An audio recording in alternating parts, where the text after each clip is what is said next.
Okay, YouTubers, this is Joe from ArtAlienTV. Another quick game of interplanetary I Spy going on here from Mars, Gale Crater, Curiosity Rover, and we're looking at Sol 741 images taken in 2014. These are quite old. The rover landed in 2012, so it's been there for years now. In fact, by the end of this summer, this year, it will be 8 years. So it's been there quite a considerable time now. And I would imagine it would carry on for many more years as it is a nuclear-powered vehicle. But anyway, I digress. Today, we have two images, mainly. And these two, actually, this one here, you've got a ridge at the back, and this one here is also the same ridge at the back. And in fact, you can join these two images together. In fact, you can join any of these images together using Image Composite Editor, which is what I use. If you want to download Image Composite Editor, I'll put a link in the description for you. But you can just Google it. It's completely free. It's from Microsoft. If you say Image Composite Editor, free download, and you'll find a page, and it should be from Microsoft. And you can download it, and then you can just get these images, stitch them together yourself, and get some nice gigapans and things like that. Okay, so I'm also going to show you a couple of other similar things that I found near here as well, which look very similar to the things we're looking at today. So before we go any further, I'll show you the images, then we'll backtrack a little bit and I'll show you where to look and that kind of thing. Now, the first thing I spotted was this thing.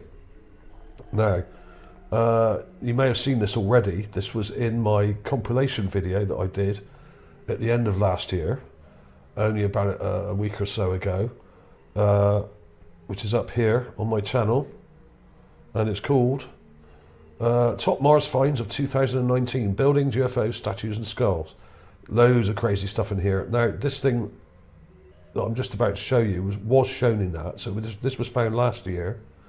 Here's the image again. And this is really, really strange. And what it looks like is a carving of some kind of head, but it's square. And you've got two eyes, a little piggy sort of nose, puggish nose, and a mouth here with lips, with lip detail. Very strange. This looks like some kind of carving.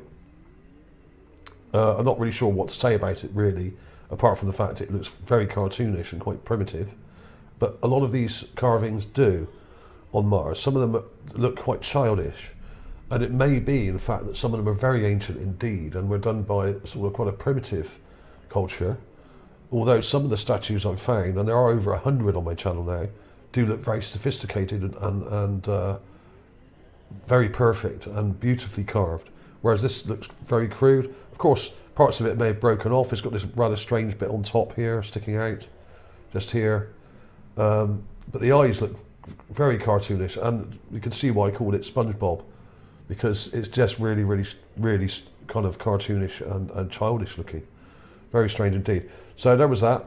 But I thought there must be some other things in the area. So what I did, I made some gigapans of this spot here. Let me show you the raw gigapan first. Let's go to this one. Now this is just two images that are stitched together, so this is really easy to do. So if you want to try doing a mini gigapan yourself, I would advise you do it with a couple of images to start with. And then as you get better at it, you can experiment with lots and lots of images and make big gigapans with huge panoramics and stuff like that, which is really cool. So here it is, and you've got yet another small ridgeline on Mars in Gale Crater. This is not very high. I would say this from this big rock here to here is probably only about 6 feet or maybe 8. Don't know exactly. And the rover's kind of zoomed the camera in a bit, and we're looking at this ridge, and there's that square SpongeBob kind of thing. And I thought, well, if that is what I think it is, there must be other things in the area as well. Now, normally when you find something like a statue or part of a broken statue like this may be, there should be other things around it. And I started looking over here, and I thought, well, what's this over here? Here we have, just here, what looks like a skull sticking up. Now, it's not very clear, so what I tend to do with these little pans is enlarge them. Here's the larger one, here. Now, what this does, I've stuffed it with pixels and made it much bigger. I've doubled the actual dimensions of it, but I've stuffed it with pixels and changed it from 200 pixels per inch to 2000 pixels per inch. Now that smooths the image out and gets rid of some of the distortion, so you can actually zoom in a bit further, like we can here. There's still a bit of distortion here, of course. There it is. There's a little head sticking up. Now, I've done some enhancements of this, which I'm going to show you now. Here's the basic clip. There it is, like the one I just showed you. Here's the basic enhancement. Now that's been color corrected. Fade correction, in fact, it's called. And what that does, it restores the blue into the image, takes off the orange filter, and you can see a skull, an elongated skull here, with what look like two eyes and a nose, and some a possible body kind of sticking down into the mud and sand here. It's not mud, it's sand. There's not enough water to call it mud. So it's very, very small. Now the problem is with this, it's tiny. Let me go to the final one here, which is a bit closer. There we are. Now you can see that there's a bit of distortion in here. Those are compression lines. Now the best way to get rid of those is to blur the image slightly, like I've done, but you can still see them. You can see them going across and down in a kind of grid pattern. But you can, if you blur it a little bit, it gets rid of it. But of course, if you blur it too much, you lose detail. So you have to add a bit of contrast back into the image to bring the shapes out, like I've done here. Now, the problem is this is only about 1 inch high, maybe 2. It's tiny. Now, if I hadn't already found similar sized skulls in the area, then I would have ignored this completely. I have lots of examples of small things like this, which I'm going to show you in a minute. Let me show you the other thing I spotted. Now, I'll show you the raw clip. Now, this is really, really strange. Now, this is obviously what looks like rock here, or mineralized or eroded clay sediments here. But we have on the end this rather strange head on the end of it. Now, if you look really carefully, let your eyes adjust to the image. We have a head here with an eye here, and we have a row of teeth here. You can't see them very well until you enhance the image. So what I did, I fade corrected it, added some contrast and brightness, and blurred it a little bit to get rid of the distortion. And here we have it. We have this thing. Now ignore this to the left, to the right, sorry, but look at this thing on the end. This is a head. Now, could it be carved? Possibly. Could it be fossilized? Possibly. Could it just be a rock? Possibly. Couldn't tell you for sure 100% either way, but we have teeth. 1, 2, 3, 4, 5, 6 or 7 teeth there. Irregular looking teeth with a mouth, with a lower jaw and a sort of mouth area, and we have an eye just here. Let me show you this in my graphics processor here. There's SpongeBob, as I've called him. There's that little dude with the skull there, elongated skull, tiny little thing, only a couple of inches high. And then we have this thing. Now, what I'm going to do is just point out what I'm showing you, because it's a bit hard to get your head around this. Now, you've got all these sort of erosion lines here in what looks like just rock. Now, of course, a lot of the skulls and specimens I found are actually stuck in the mud, or were stuck in the mud, which is then dried out and then eroded away.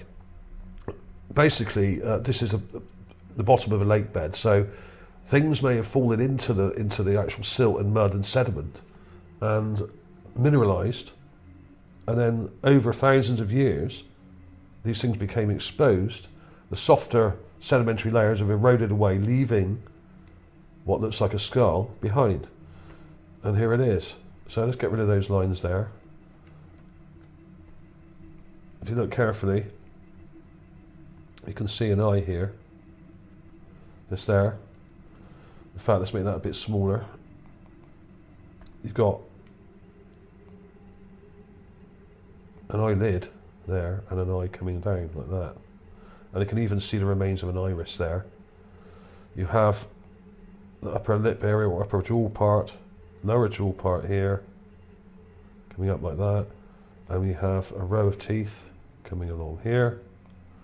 Irregular looking teeth. And the lower jaw we have what looks like nostrils here, and the snout coming over and the back of the head here, and it kind of joins onto this. So it looks like a turtle or some kind of weird creature with teeth. Now, of course, turtles and tortoises don't have teeth, so it's obviously not. What could it be? Could it be some kind of dinosaur? Could it be some kind of other creature? Don't know. But it certainly looks, to me, very similar to some of the other things I found, where what you find is a layer of sedimentary rock like we have here, and then you find a skull kind of embedded into it, basically mineralized and fossilized into the rock. Okay, that's what a fossil is. But of course, if you've got different densities of sedimentary layers like we have here, probably, then the less dense areas may have eroded away a lot quicker than some of the harder areas, like this potential skull or head on the end here. Now, this may mean, as I've said before many times in previous videos, that I do think that some of these creatures on Mars had very dense material in their bones, very dense bone material, which may be a lot more dense and a lot stronger and longer lasting than some of these softer, a lot of these softer clay sediments that are from the bottom of the lake here. Okay, so that may explain why we have skulls sticking out and or lying on the ground. They may have been covered in mud and clay, which was solidified but then eroded away because it was softer, leaving the skulls, the hardened, baked, encrusted and fossilized, mineralized skulls behind, which were much harder and denser. This could be why they're left behind like this. And this is an example of one that's kind of half eroded. I mean, this whole thing may in fact be, this whole thing here, this part of it may in fact be part of an animal. There are some strange details in here. This may be part of a limb here that's broken and broken off here. See that? So this could actually be an actual fossil of a creature with a head and part of the body, but it's broken off. So there could have been a limb here, and this could have been the sort of underbelly here, okay, and the head here. So you can see the head quite clearly. It's just a very odd kind of shape, and it's very strange. The teeth are very irregular, but we're not seeing all the detail there, but you can see them there. 1, 2, 3, 4, 5, 6, 7. There is teeth detail there, and there's an eye, and there are what look like nostrils here, although very vague, just there. So it does have details in the right places. So, in fact, what I'll do, I'll darken that up a bit. Let's go a bit darker and see if we can bring out those teeth. Let's go brighter now. Let's go there. I'm just going to get really bright. Now you can see the teeth. There we are. There we are, look. 1, 2, 3, 4, 5, 6, 7, 8. 7 or 8, or possibly 9. Some of them look like double teeth there. That may be 2 teeth together there. Who knows? But that is a skull. It's very strange. Don't really understand what it represents. What sort of creature it might be. Don't know. This is Mars. Shouldn't expect to understand everything we look at and see straight away, until there is a lot more comparative analysis is done, and that is what this channel is about. Okay, so there was that. Let's get rid of that. We don't want to save the... No, we don't want to save that. So there we are. We've got 3 things here. There may well be a lot more stuff in this particular gigapan that I haven't seen or shown you yet, but if I do find any more interesting items and objects, I will put them in at the end of this video, like I always do. These will be in at the end, so you can freeze frame these images and take clips if you like, screenshots or whatever. I'm just going to show you. I mean, the thing is, just because some of these things are very small doesn't mean they're not real. Now, some people seem to have a bit of a problem with the fact that some of these things are very small. And I must admit, I was one of those people. When people started finding really small, little, what looked like little small people and skulls, tiny little things about 1 inch or 2 high, I thought, this can't be right. But why shouldn't it be? Why shouldn't there be very small, either humanoids or small ape-like creatures or small, tiny creatures on Mars? Why shouldn't there be? Mars is only about a third of the size of Earth. With the fact that, well, it has a third of the gravity, 37 or 38%, I think it is. It's much smaller than Earth. The mass is much smaller, but it stands to reason that animals and creatures may have been much smaller, but due to the very low gravity on Mars, some of them may have been absolutely enormous because they wouldn't have had the restrictions of weight and load on their bones that we have on Earth. So there we are. Now this is very similar. Now if you look carefully, you can see that it's not going too close because it gets really blurry. This thing is really quite small, but you can actually see an eye here, an eye here, a head coming up like this and round, a nose, and a sort of mouth area. Now there seems to be some kind of limb action going on here, but it's all kind of eroded away, and it's very, very vague. Don't really understand what's going on here, and it's kind of looks almost attached to this kind of weird little rock thing here. Okay, now this may actually not be a humanoid or an ape-like creature at all. This may be some kind of little sea creature or mollusk or some kind of underwater marine life that's fossilized. Who knows? It may just happen to look like a skull for some reason. I do think a lot of these things we're looking at in Gale Crater are marine creatures that just look very, very strange, and we're looking at them in the wrong way, perhaps. So this may be a case of that. And it's very similar to some others that I've found, and other people have found. Much smaller than the mummified child here, which is about 8 or 9 inches long. It's much smaller than that. It's more this kind of size. Now, this is a video I did called Mars Mini-Man, Person or Ape Found on Mars, early last year. And basically, it's very strange, and a lot of people thought, no, it's way too small, but it doesn't look like a little person. Really, really strange. I don't think I found this. This was found by someone else. There is a credit to the person that found it in the description. Let me just play you a little bit of that, because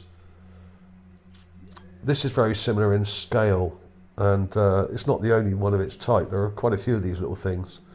This is one of the better ones because it's in quite good detail, and the camera's actually focused on the area for once. And you've got like a little head there with an eye and a nose and a little mouth. You could just about make out the mouth there. It's so tiny. This is only about 2 inches. Spotted by Dean Sattler on the 14th of May. Really interesting. So check that out if you want to check that out. That's called Mars Mini-Man. There was also this thing that's coming up after it, actually. Let's play that through a little bit. Now, this is a thing that I found, which is very similar in size. And this is a skull with a body. So it's a skeleton. Okay, now the video you want to find for that in my collection is called Small Skeleton Found on Mars, 2019.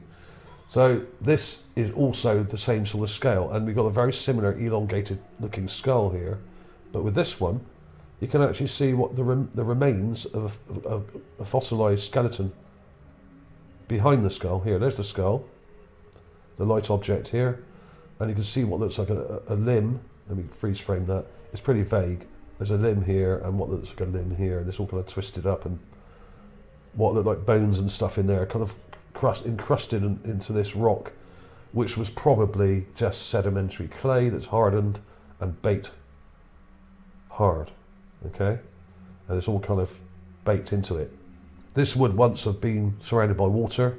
This is probably the bottom of the lake in Gale Crater, or near it, and we have loads of these things encrusted into the clay. Skulls, all sorts of things, bones and strange artifacts, encrusted objects, man-made objects that a lot of them look like. There is also this thing. This is highly, highly strange. Head nailed to post on Mars, tribal marker. Similar size again. This is only about 1 inch or 2 high. This thing. Exactly the same scale. So we have lots of things the same scale. Now this is one of the strangest finds ever on Mars, I think, and it is highly, highly strange. Let me move up a bit. Let's pause that. We have a strange kind of plinth-like structure with a post sticking up and a head nailed to it. And you can even see this black object here, which goes through this part here into this post-like structure with a skull hanging down from it, okay? It's not very big, it's not very clear, but that's what it looks like. And in fact, when it's enhanced, you can even see an ear, see the mouth, a nose, and an eye just there. And this is the top of the head, and the chin down here. You can see that black thing going through it. Now, this may be partly an optical illusion, but I don't know. When you enhance it, it's just there. And the post thing's even got like a stand to it, and it kind of comes out underneath like this. So there's some kind of weird ritual stuff going on in Crater, and a lot of these things may not actually be skulls. They may be figurines or small burial figurines that were once buried with larger dead people or dead Martians. And this may explain why we find these near little kind of carved heads like that SpongeBob thing I showed you. There's lots and lots of carvings in the area. A lot of them are quite small. They're only a few inches in size. Some are most are around 4 to 5 inches. There are hundreds of these. In fact, there's over 200 skulls and statue heads and things in this area that I've uncovered so far, and lots of other people have found them as well, not just me. So it's not just me making this up. There are hundreds of these things. In fact, they can all be seen on my channel, ArtAlienTV. So you can go back through and check those out. Check out the playlists. There's over 80 playlists on my channel now. There's ones that are dedicated to skulls, ones dedicated to statues, other objects, vehicles, boats, buildings, artifacts, shoes, clothing, all that kind of thing. Even weapons like machine guns and cannons and tanks, all on Mars, okay? Some of them are very big, some of them are very, very small, like we have today. But size does not discriminate, in my mind. Just because something is small does not mean it is less significant. In fact, some of the very, very tiniest of things on Mars may actually be the most important, not only because there are so many of them, but they may one day help us cure all the disease on Earth. There are creatures on Earth that don't get cancer. Turtles, alligators and crocodiles, creatures like this, ancient, very ancient creatures that have been around for a very long time. And scientists are now thinking that by extracting parts of their DNA, that they may be able to cure all known forms of cancer in humans. This may also be the case with some of these remains on Mars. If we can extract some of the DNA from some of these things by drilling into their teeth perhaps, or into their bone, we may be able to extract some of their DNA. We may find it's very similar to ours. In fact, I wouldn't be surprised if that was the case. But we may also be able to use some of this information to manipulate our own DNA and fix some of the major problems we have when our cells are reproduced, which is what cancer causes and other terrible diseases as well. You know, so who knows? Some of these small things may turn out to be really important. A lot of them may just be an optical illusion, but we have things that like mobile phones. This is something I published a while ago, but I republished again because I think it was ignored the first time I published it. We have mummified people, we have cities on Mars, we have buildings, we have figurines like this standing statue, which is about 8 or 9 inches tall, just standing there. I mean, some of these things are perfectly preserved. We have things like tanks, we have burial figurines with head dresses, we have strange elongated skulls, we have huge structures up on the mountain, some with massive windows and entrances into these domes. We have giant statues, we have small statues, we have strange looking carved heads like this, which are all encrusted in clay. All sorts of strange things, all sorts of them. And they're all over the place. We even have animals like this cat here, which I found a couple of years ago. There's lots of heads just lying around, some of them like sphinx heads. There's animals encrusted in the clay and in the sedimentary layers in Gale Crater. They're all over the place. I've been saying this for years, and I keep finding them, and I keep publishing them, and people keep telling me I'm drunk. They keep telling me I'm on drugs, but I know I'm not. And so do you. This stuff is real. Some of these finds may be optical illusions. I absolutely admit that may be the case, but I do try and eliminate those from my research and not even show them. I usually only show things that I think are standalone statues and objects and artifacts that are pretty blatantly clear, like some of these are. And yeah, sometimes I may be wrong, absolutely. I wouldn't be human if that was not the case. So thanks for watching, everybody. Happy New Year to you all. Thanks for supporting my channel over the years. Many more things to come. There will, I'm sure, be more of these things to find and show in the coming year, leading up to the new 2020 Rover, which will be landing on Mars early next year. I don't remember the exact date. I think it's in February, I think it lands. It takes off later this year, but it takes quite a few months to get to Mars, about 5 or 6 months, I think. And then lands in February, I think it's the end of February 2021. And there are also other countries sending missions to Mars, including India, China, and the European Space Agency. So there'll be lots of new stuff to cover, plenty of new missions to cover. So I'm looking forward to that. So thanks for watching, everybody. Happy New Year to you all. See you soon.